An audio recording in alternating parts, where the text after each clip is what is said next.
Salut les amis, j'espère que vous allez bien. Bon, aujourd'hui, une mini-série pour vous parler de toutes les phases de la W140. Je vous ai ramené un feu orange de la phase 2.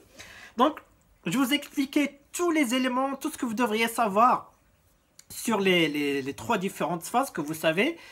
Et à la fin de la vidéo, vous allez maintenant, dès que vous allez voir une W140, vous allez vous dire, ah ça y est, celle-là, c'est une phase 1, phase 2, phase 3. Je vais vous donner tous les éléments, que ce soit esthétique, mécanique, etc. Et à la fin de la vidéo, vous dire ma petite préférence. Mais comme à chaque fois, hein, les goûts et les couleurs. Hein. Bon, allez, c'est reparti. Comme à chaque fois, petite historique. Comme vous le savez, hein, la W140 était censée sortir en 89.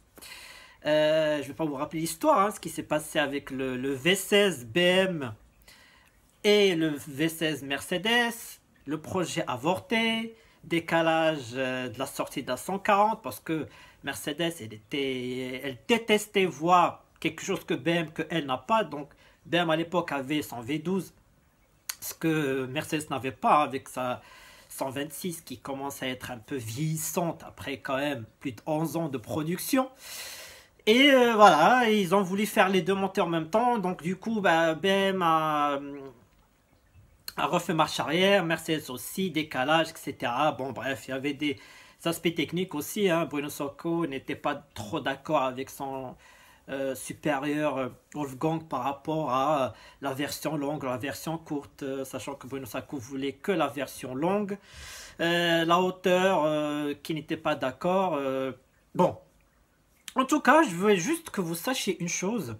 C'est à chaque sortie d'un modèle, il faut vraiment qu'il y a des éléments qui rappellent en fait le fidèle, le passionné du modèle là pour qu'il ne soit pas en fait brusqué du changement. Il faut vraiment que l'accompagnement au changement soit en toute douceur. C'est pour ça que à l'époque Mercedes, dès qu'il y a un nouveau modèle, il y a toujours quelque chose qui rappelle l'ancien modèle. Du coup, dans le cas de la 140, quand elle était sortie, donc 91, présentation en mars 91, Salon de Genève, il y avait quelque chose quand même qui rappelle la 126. Tout simplement, on peut par exemple citer donc là on va attaquer hein, directement la phase 1. Donc les blocs de phare qui sont en deux parties, hein, comme vous le savez.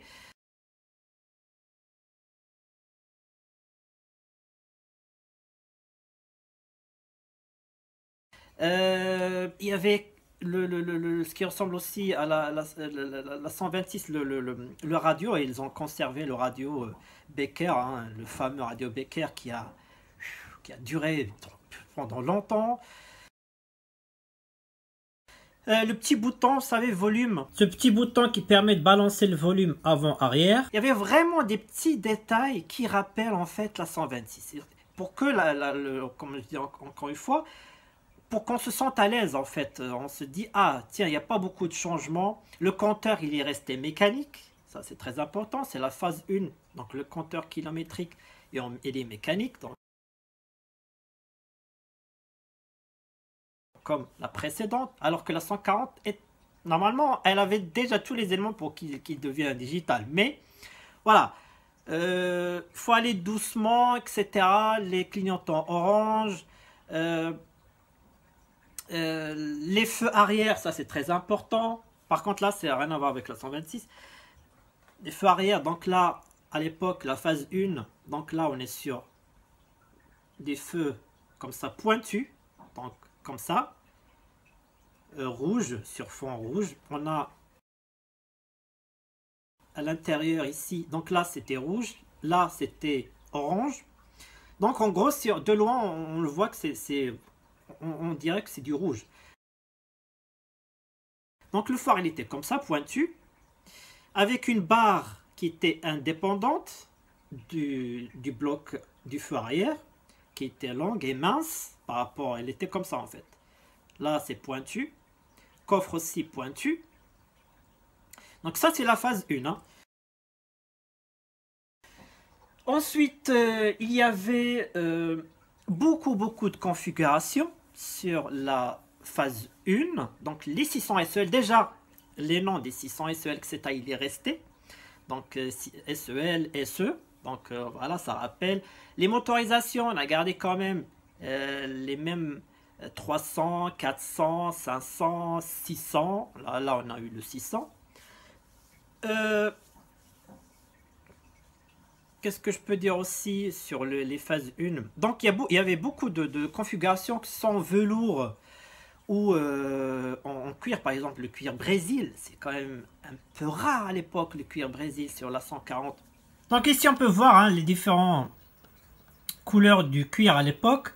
Donc là on a du noir, hein, c'est basique, gris, beige centré, le bleu, on a le noisette, le grenat et le Brésil.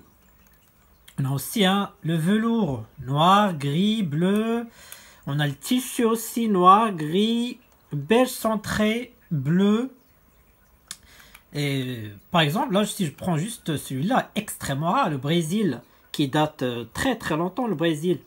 Là, on peut le voir en velours. Hein. Même ici, sur ce catalogue-là, ne l'est pas. Parce que je pense que ce catalogue n'est pas de 91. Donc juste après, donc il a été, je crois, supprimé. Mais là, par exemple, j'ai trouvé une 140 avec du velours Brésil. Ici, je prends un coupé avec du cuir Brésil brun aussi. Là, on peut voir, hein, compteur kilométrique, donc phase 1. Donc franchement, les nombres de configurations qu'il y avait sur les phases 1, c'est impressionnant, impressionnant. Oui, je précise aussi hein, le pommeau. Pour ceux qui connaissent, hein, le pommeau, il date quand même de la 126. Donc voilà, encore une fois, un petit détail qui fait que... Et là aussi, on peut voir un velours brun Brésil avec quand même siège orthopédique 3 niveaux. Par contre, il n'est pas électrique, hein, quand même, comme quoi... Mais on pouvait opter pour le pommeau en bois, ainsi que le full bois, hein, comme ici. Et donc ça c'est le premier hein, pommeau qui était en option. Et après, donc phase 2, phase 3, on avait soit le logo Mercedes pour ceux qui n'ont pas le V12, ou soit le logo V12 si on a le V12. On a eu le grenat, cuir grenat, on a eu vraiment, il y avait beaucoup de configurations, la liste était comme ça, de configurations qu'on pouvait, les couleurs exotiques, hein, bleu ciel, etc.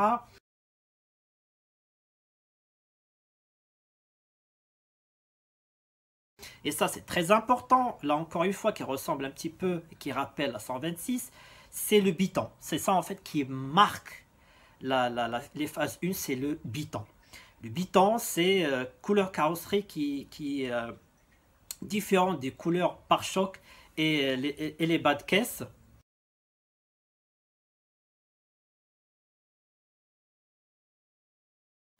Et ça, en fait, c'est vraiment quelque chose qui est typique des Mercedes à l'époque, qui est resté.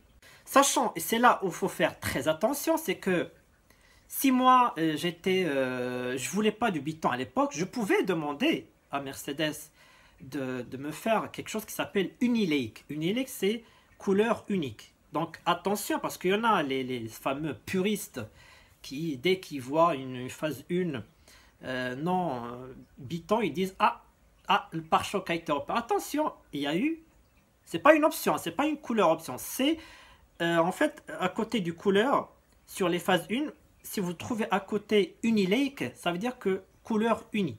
Il n'y a pas le code deuxième peinture, ça c'est très important, ça veut dire qu'elle a été repeinte en entier, parce qu'à l'époque il y en a qui n'aiment pas le biton. Voilà un petit exemple, hein.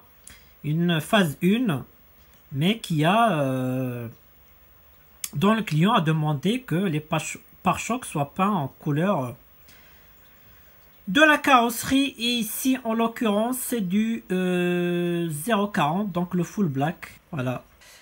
Moi-même, il y a pas très longtemps aussi, hein, au départ je disais les phases 1 quand même, le biton un peu, il y a du biton bien, il y a du biton.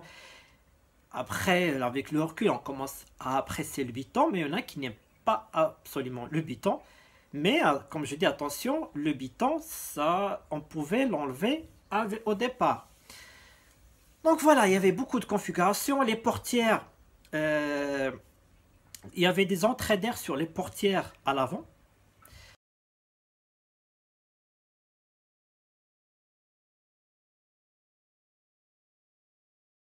Qui ont été fermées après, parce qu'il y a eu l'airbag, etc.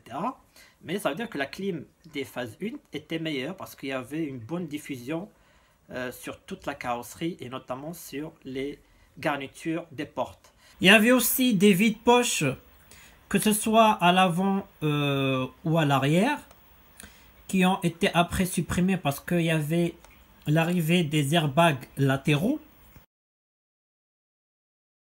On avait aussi sur les phases 1, et uniquement sur les phases 1, donc la signature, donc en gros la désignation hein, sur la boîte à gants. Donc là, en l'occurrence 600 SEL.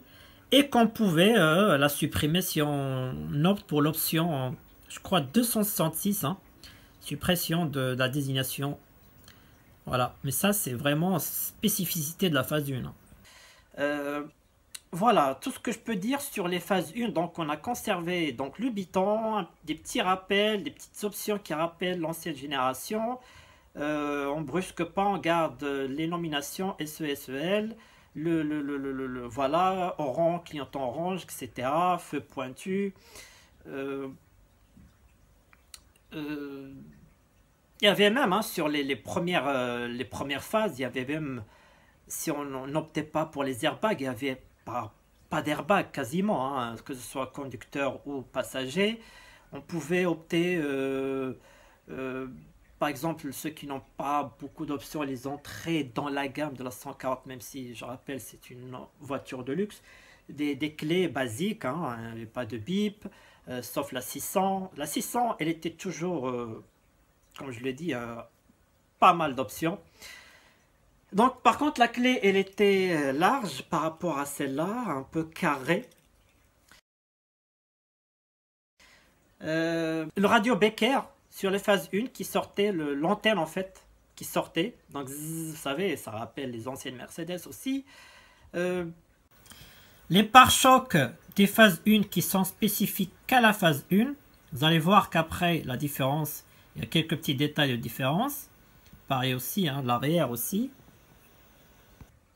Voilà, vraiment, ceux qui cherchent vraiment quelque chose de très très très classique avec beaucoup de configurations, etc., des belles couleurs, des couleurs assez rares, etc., qui aiment le biton, qui aiment... Voilà, c'est les phases 1. Ensuite, donc attention, parce que là j'ai parlé, on parle partie esthétique, hein, on reste sur l'esthétique. On part sur la phase 2. La phase 2, c'est une autre configuration. C'est un Rossini qui est venu après 93. Donc là, on commence à faire un peu de changement. Donc là, on passe à des feux arrière où là, on voit carrément que c'est orange. On intègre la partie donc blanche, le trait blanc là, avec le phare, avec une autre bande ici blanche.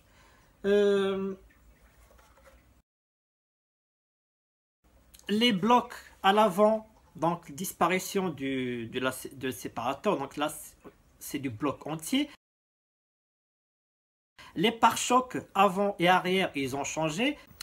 Donc en gros, ça c'est la phase 1. Vous pouvez voir le pare-choc. Ici le bas de caisse. Regardez bien. Ce qu'on a fait, c'est... donc là, on a passé un trait en profondeur tout au long de la carrosserie.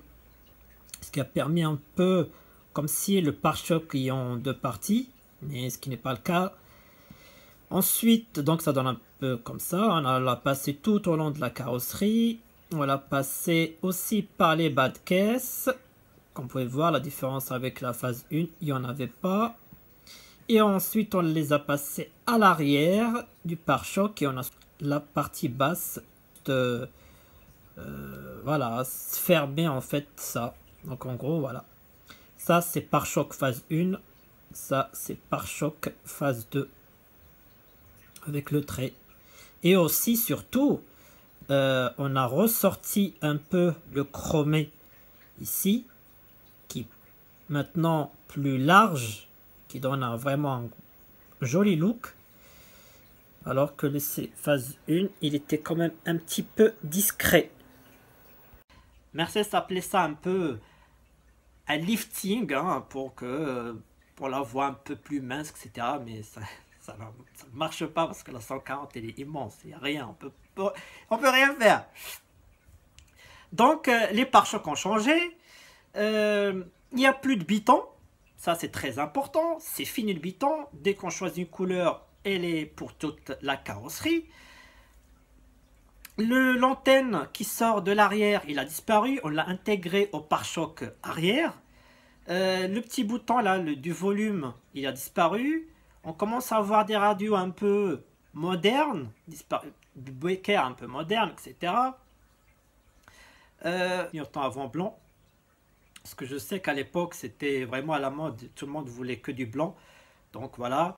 Bien sûr, passage au clignotant blanc. Donc fini les oranges. Aussi, une nouvelle calandre uniquement pour la 600. Et je vais vous raconter même quelque chose qui n'a pas été abouti à l'époque. C'est que la phase 2 aurait dû avoir en fait des feux gris à l'arrière. Comme vous pouvez le constater ici. On voit même carrément plus la partie blanche. En fait, Mercedes, pour accompagner la phase 3 de la 124 avant qu'elle parte définitivement en retraite, eh ben, elle voulait en fait s'inspirer et elle voulait faire comme la 124, hein, et phase 3 en gris. Mais non, ils ont abandonné, ils sont passés à l'orange. Les airbags sont devenus de série pour toutes. Les antennes de recul ont été rallongées d'environ 2 cm pour les voir mieux. Donc, ce qui porte la longueur à environ 8 cm et demi. La languette du coffre est devenue en plastique noir au lieu du chromé. Donc ensuite, nouvelle garniture de porte, comme je vous ai dit tout à l'heure, hein. Maintenant, on a un gros vide-poche ici. On a fermé l'entrée d'air. On a supprimé le vide-poche qui était là. Comme sur les phases 1, on avait 2 vide-poches. Là, on n'a qu'un seul, mais grand. Donc l'entrée d'air fermée, comme je vous ai dit, pour avoir, parce que Mercedes savait qu'elle allait mettre les airbags latéraux. Nouveau rétro aérodynamique. On peut le voir avec la distinction ici. Par rapport à ce qui se faisait. On a commencé à voir l'apparition du fameux frigo. Au salon de Tokyo en 94, ils ont présenté une caméra de recul sur la 140, mais qui n'a malheureusement jamais vu le jour. On a gardé la clim à boutons, on a gardé quelques configurations, mais on ne pouvait plus avoir de velours, etc. C'est extrêmement rare de voir du velours, des couleurs exotiques du type intérieur cuir grenat ou Brésil, le fameux brun Brésil, etc. C'est rare, hein, ça commence à avoir des couleurs assez rares. En fait, la liste des configurations était comme ça. Phase 2 commence à diminuer. Et phase 3, elle a carrément fondu. Parce que voilà, il faut faire un peu de réduction. Et les choses qui marchaient, on va pas dire qui marchaient pas, mais les choses qui étaient rares à la vente, par exemple le velours, il y en a peu qui ont acheté le velours, hein. Donc voilà, Mercedes, elle a quand même fait un peu de ménage sur les configurations, mais on pouvait toujours les avoir, hein. C'est juste que quand on allait chez le concessionnaire, on ne pouvait pas avoir le choix, mais si on fait la demande, Mercedes, toujours, elle est toujours à l'écoute du client. Donc les phases 2, hein, comme j'ai dit, disparition du biton, on commençait à avoir quelque chose de moderne, le compteur est devenu digital, les clés ont changé, sont devenues un peu plus minces, etc. Mais on a gardé un seul bouton. je pense que là, on reste sur l'esthétique, hein, je rappelle. On va parler de mécanique après. Donc, en 95, beaucoup de changements. Donc, déjà, changement majeur, c'est que la classe S a été rabaissée d'environ 9 mm. Et aussi, elle a été réduite d'environ 29 kg. L'apparition des sièges et d'intérieur cuir exclusif biton surpiqué sur la phase 2.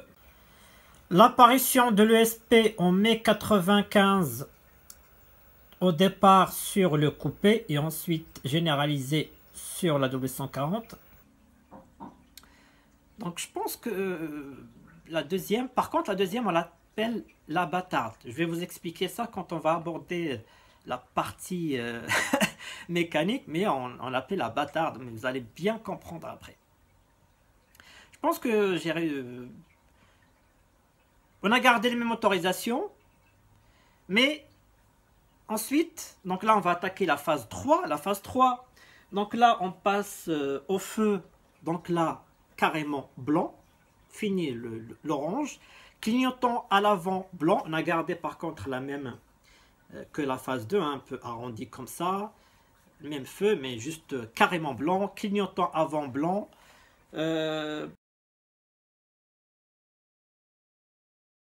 Climatronique, donc on peut commencer à avoir un peu de modernité. Donc on a eu les radars sonores, donc fini les antennes de recul, climatronique, je rappelle. On commence à avoir des options un peu poussées comme l'ESP, aussi avec les phases 3. Même si le radar sonore, ils sont apparus, mais en 4. C'est pour ça que la phase 2, je vous ai dit, c'est une bâtarde parce qu'elle a eu un petit peu de la phase 1 et un petit peu de la phase 3 et ça fait un petit mélange. Mais c'est là où en fait côté mécanique qu'on va aborder après, c'est là où on voit bien les différences. Mais effectivement les radars sonores sont apparus en mars 95. Donc il y a eu la phase 2 avec des feux orange mais avec radar sonore et des feux blancs avec radar sonore. Donc ça veut dire le radar sonore c'est vraiment à partir de la phase 2, pas que la phase 3. Par contre le SP c'est phase 3. On a eu un nouveau moteur diesel qui est venu, qui a remplacé l'OM 603. Les clés, ils ont gardé la même texture, mais avec 3 boutons. Au lieu, donc, ouverture, fermeture et coffre. Et sur les américaines, ils ont eu le bouton panique. Donc je vous invite à regarder la vidéo où j'avais parlé des clés, vous allez comprendre. L'odomètre hein, qui a changé un peu de forme sur les phases 3. Hein. Il a pris cette forme-là. On a eu le GPS. Aussi, par contre là, c'est aussi à partir de mi-95. Donc la phase 2 l'a eu aussi. Mais il a été généralisé, on va dire, sur la phase 3.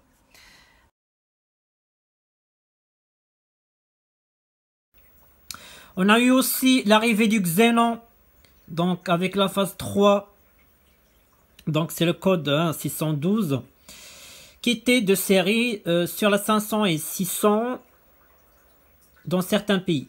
L'apparition des airbags latéraux. Un troisième feu de stop a vu le jour. Sans oublier le premier antenne GPS qui au départ était sur le coffre mais après qui a été déplacé pour être caché discrètement. L'apparition des clignotants latéraux sur les ailes. D'après les archives, la langue est redevenue chromée. La console centrale est devenue en une seule partie alors que sur la phase 1 et 2, elle était en deux parties. Elle était coupée vers là.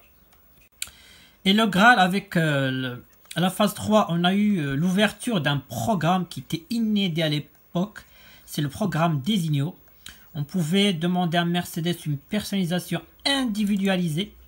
Comme par exemple ici un client qui demande du mauve. Donc on lui a eu un cuir exclusif surpiqué, mauve, etc. Vraiment c'était quelque chose d'extraordinaire à l'époque. C'était C'était waouh quoi. C'est... On a eu aussi le Liguatronic, hein, la commande vocale. Hein. Donc c'est un nouveau commodo installé à droite et le rajout du limiteur de vitesse en plus du régulateur. Dans certains pays, ils ont eu droit aux détections du siège bébé hein, pour désactiver l'airbag passager. Elle a eu aussi le télé-aide. Donc soit on peut appuyer sur le bouton et appeler les secours d'urgence, soit c'est automatique, c'est-à-dire que si vraiment la voiture retournait ou un airbag explosé ou le rétenteur de ceinture sécurité en fonction, etc., bah, il y a un déclenchement automatique avec géolocalisation de la voiture via le GPS et on envoie les infos au secours. Donc ça, c'est une option extrêmement rare. Il y a eu le détecteur de pluie, hein, rare aussi. Donc en fait, l'esthétique, ce qu'il faut vraiment que vous maîtrisez, mémorisez, les phases 1, c'est les feux arrière en fait. Feu arrière, c'est comme ça, phase 1, rouge ici, d'accord. Phase 2, comme ça, mais orange. Et phase 3, blanc. Si vraiment vous maîtrisez ça, ça y est, vous allez maintenant différencier et comprendre la différence. Attention, oui, j'ai oublié, on commence à la nouvelle appellation, hein, classe S, donc à partir de la phase 2, classe S, S600, S500, S350, etc. Donc voilà,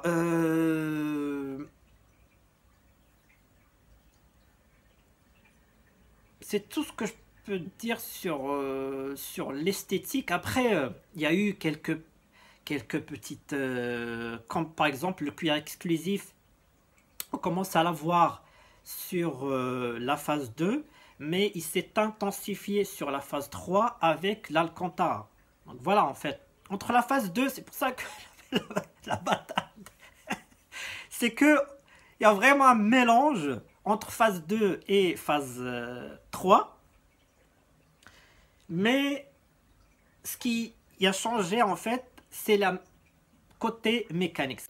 D'ailleurs, son surnom est bien justifié parce que si je prends par exemple cette S350 turbo diesel, hein, ou n'importe, hein, que ce soit un V8 ou autre,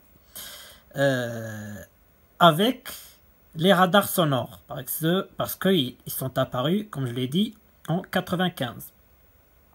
Celle-ci, elle a le climatronique.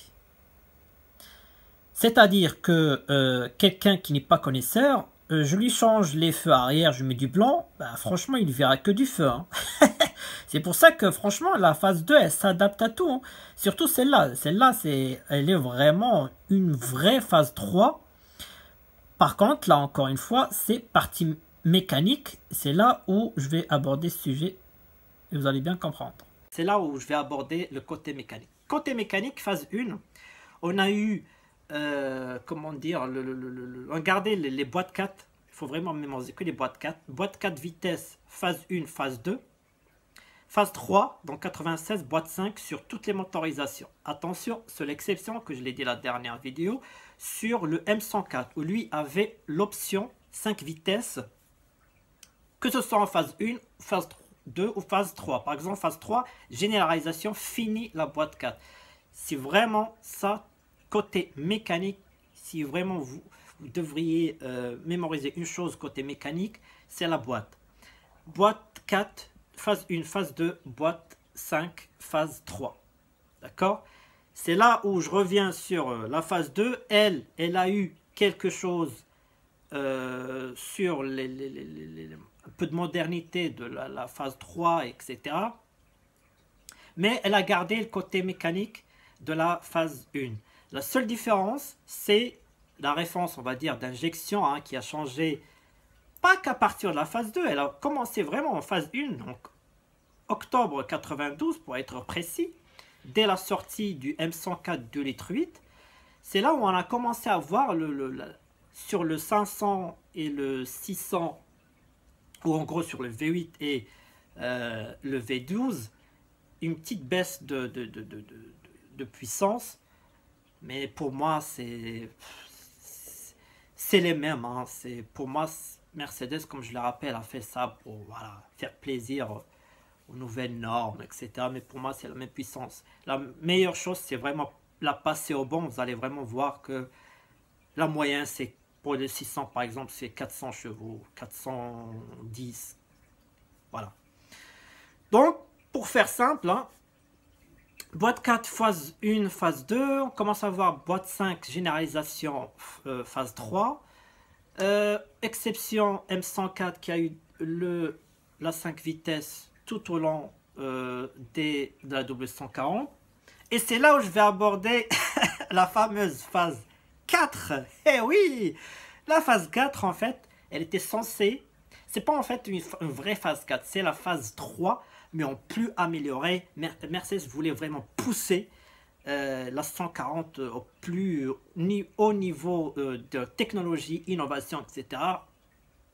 En intégrant par exemple le GPS couleur.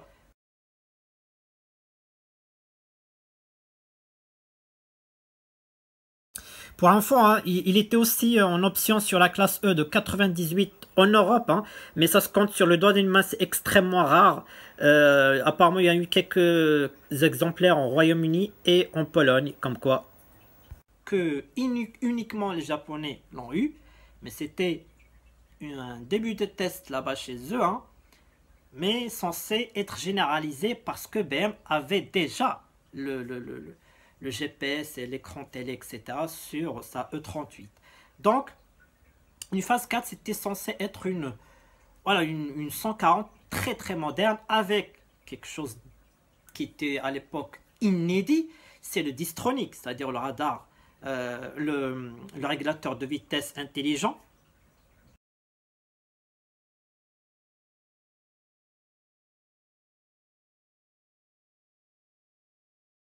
Et avec un témoin sur le tableau de bord. Et ça, c'est quelque chose que Mercedes voulait le faire sur la 140. Elle l'a testé sur la 140, mais comme il n'y a eu pas cette phase 4, parenthèse, elle a été déléguée, on va dire, à la 220. On était normalement censé aussi, d'après ce que j'ai compris, l'hermatique. Et oui, l'hermatique, hein, c'était censé être sur la 140. On était censé avoir aussi un volant avec des boutons, comme c'était le cas sur un magnifique volant en bois, etc. Avec des boutons pour gérer le téléphone, etc. Le xénon devrait être généralisé. Et je pense que pousser plus, hein, l'Alcantara...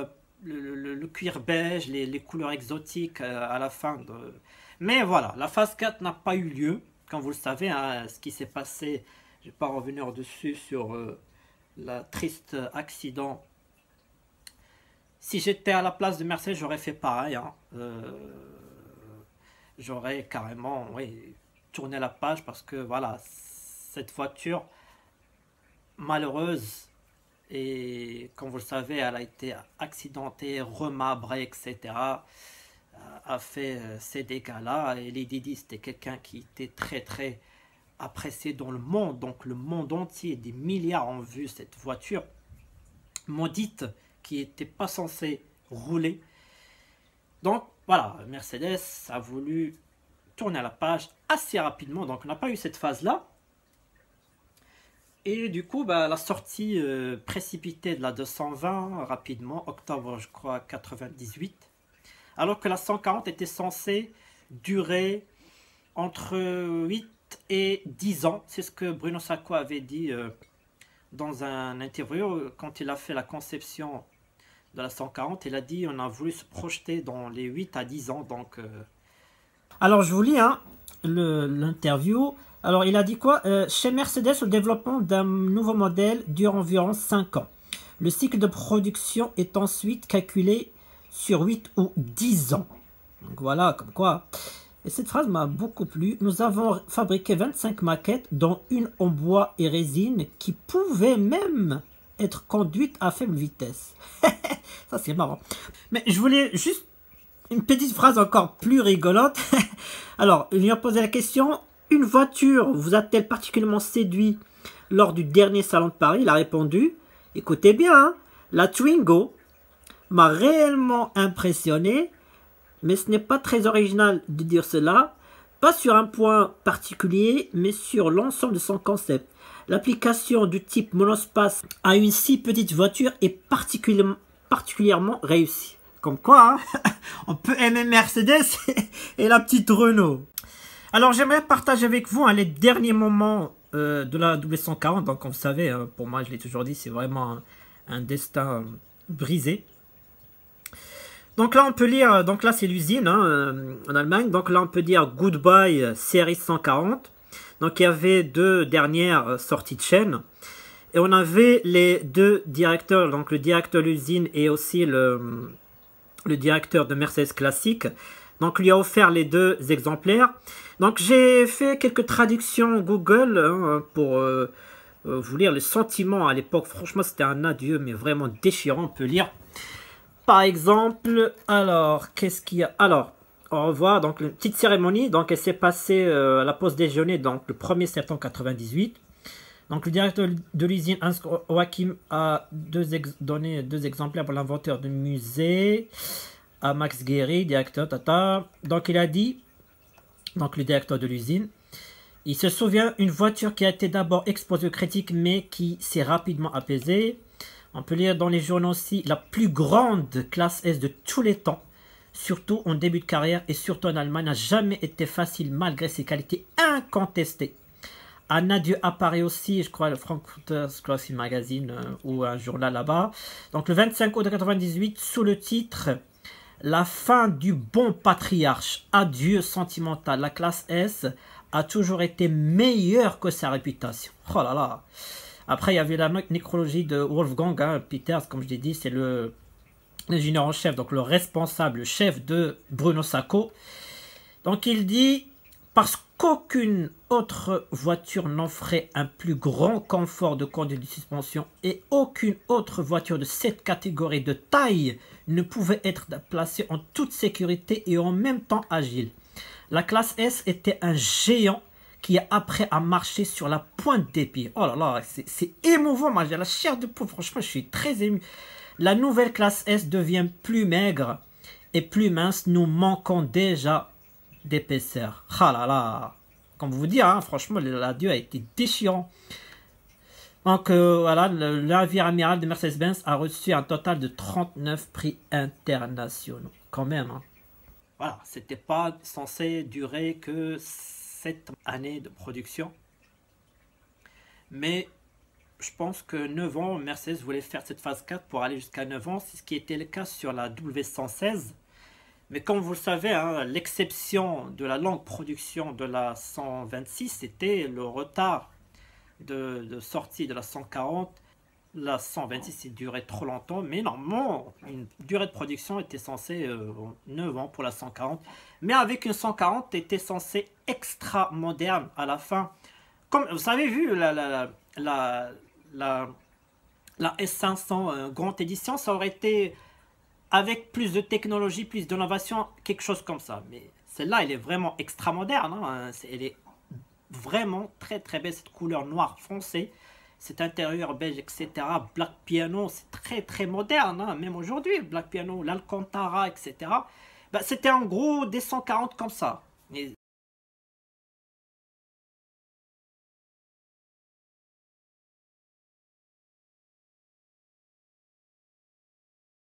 C'est exactement rien à voir avec les phases 1, comme vous avez constaté.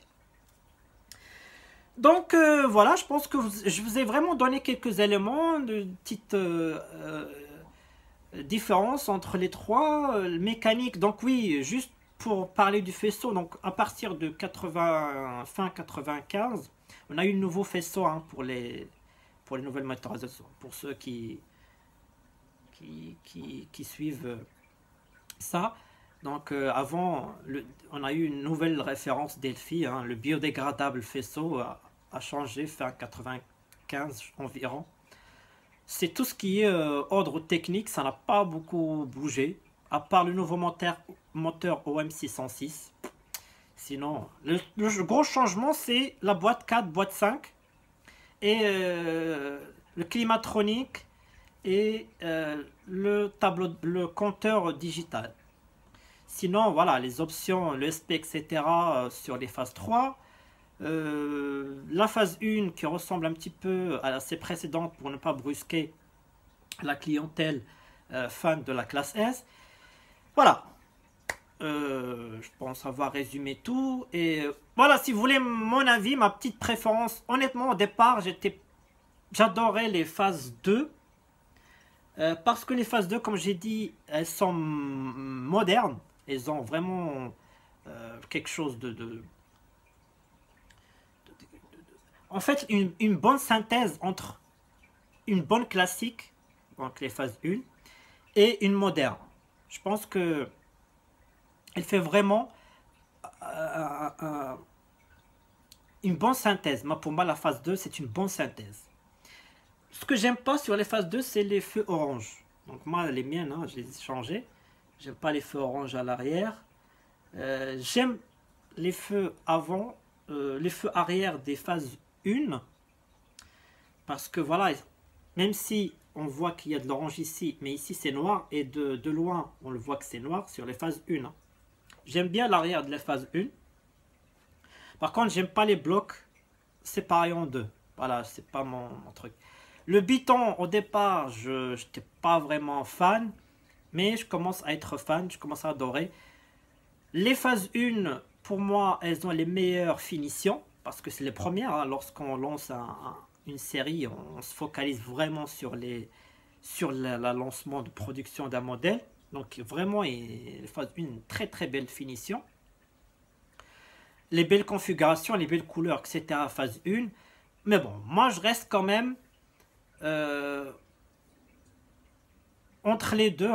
Il n'y a pas vraiment de préférence. Je n'ai pas vraiment de préférence. Que je peux prendre une 600 SEL phase 1. Comme je peux prendre une 600 phase 2. Mais ce que je ne prendrais pas, c'est une 600 phase 3. Malgré toutes les technologies qu'elle a, parce qu'elle n'a pas les antennes de recul. Et ça, c'est quelque chose qui me bloque. Je ne peux pas ne pas avoir les antennes de recul. Hein. C'est quelque chose pour moi qui est vraiment indispensable pour moi pour une W140. Donc voilà, après, voilà les goûts et couleurs. Hein. Pour moi, la 140, elles sont toutes belles. Je dis par exemple, j'adorais avoir les antennes de recul, mais quand je vois par exemple la S500 Grande Édition, même sans les antennes de recul, moi je prends, hein, j'achète.